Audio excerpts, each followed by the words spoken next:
مولانا مودودی قادیانی مسئلہ نامی کتابچہ لکھتے ہیں اور حکومت کو یہ سمجھانے کی کوشش کرتے ہیں کہ قادیانی مسلمان نہیں بلکہ غیر مسلم ہیں۔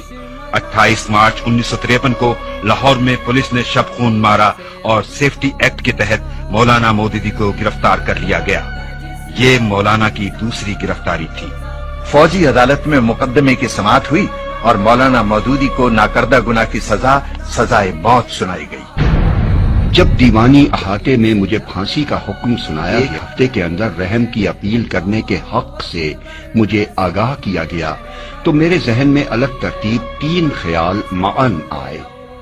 ایک یہ کہ ظالم سے رحم کی اپیل کرنا میرے اصول اور میری عزت نفس کے خلاف ہے۔ دوسرے یہ کہ میں معافی کس بات کے لیے مانگوں؟